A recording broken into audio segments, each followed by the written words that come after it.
Hey man, I just wanted to give you a little quick heads up on what I'm doing on the track and the mastering, just so that you can see. It's insanely useful, this plugin.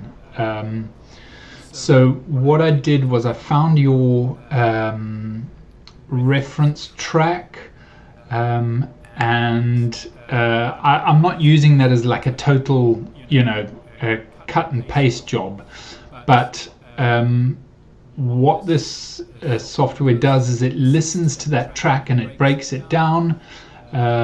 So it gives me a sort of average EQ mix over here, and then you can apply that EQ to your track as well. I haven't gone like mad with that. You can see the amount is only 10% there, just to give a little bit of that flavor. But let me play you a couple of things. So obviously this, I mean, if you're listening on your phone, the audio is not going to be great. But so, okay, so we find a section of the track over here, and then so let's listen over here, and then what you do is you can, in fact, sorry, let's start over here. So you can hear that, and then I've got your reference track over there. I can just switch between the two, and it's incredible how close it just tweaks things. So that's one of the first things I did. I've got here a couple of plugins that are going on. There's a little vintage tape over here. Again, the idea with this, I wanted to approach it with a kind of like less is more approach. I've got your EQ going on here. Now this EQ has got a little bit of roll off on the bass here and in the mids here.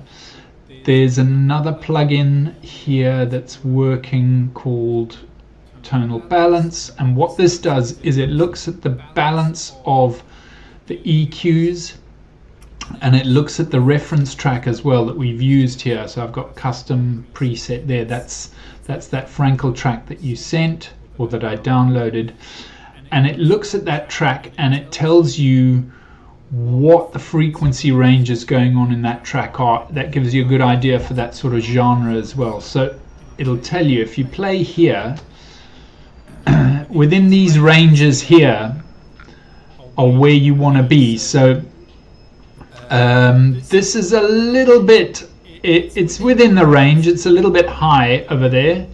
I've pulled it down a little bit. I don't want to pull it too much further, but you can see the general shape there, and I've pulled this back quite a bit as well.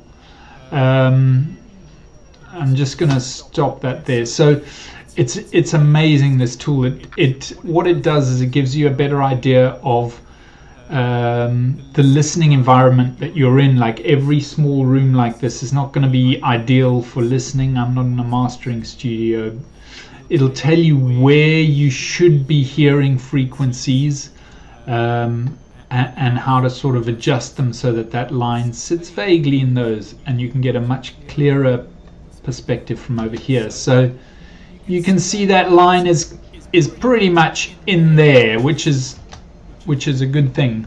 It'll also tell you over here, which is quite interesting, is this little graph over here will show you whether it feels the bass is over compressed or under compressed. So it should sit within these two lines here. So at the moment it's kind of saying a little bit dynamic at the moment compared to over compressed. If you were, so it's saying okay, the bass could be a little bit more compressed. So we can go, for example, into the plugin here. You can go to your dynamic EQ, or is it just EQ, and you can select a range to compress it.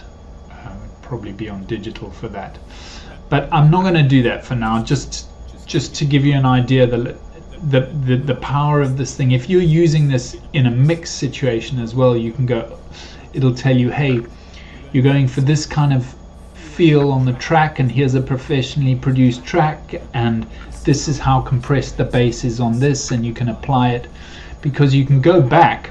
If I'm in a mix here, I can go back and look at, for example, this is just the mastering plugin, but when you've got a full mix here, you can go into like bass guitar, and you can go, okay, look, this is what the bass guitar in that track sounds like, and you can kind of get your bass to match that as well. It's incredible.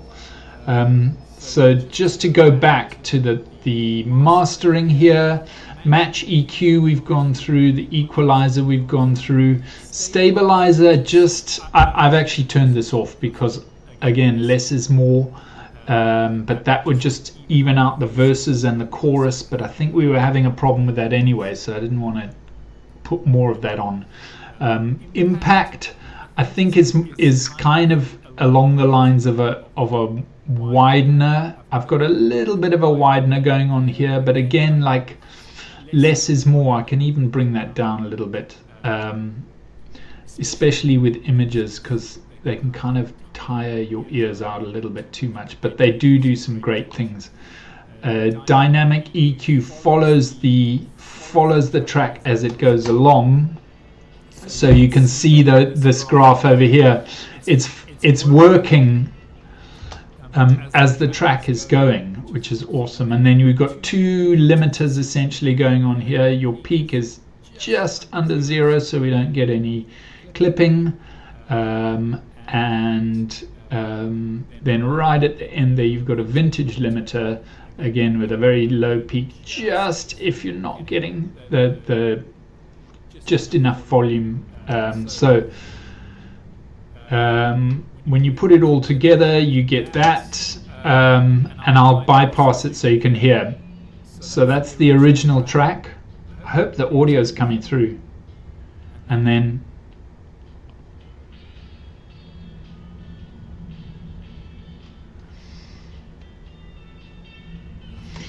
yeah, I'm very happy with it. Really happy. It sounds great. I'm using my headphones here, but I've also got my speakers, and it sounds awesome. I really like the mix on this. I think I would have tweaked a little bit more. I think your ears and maybe your approach, a little bit bass guitar heavy, bass and drums I would have brought down in the mix, but I mean, it's personal choice. So yeah, I'm going to send this to you. Let me know if you're happy. All right, dude. Cheers.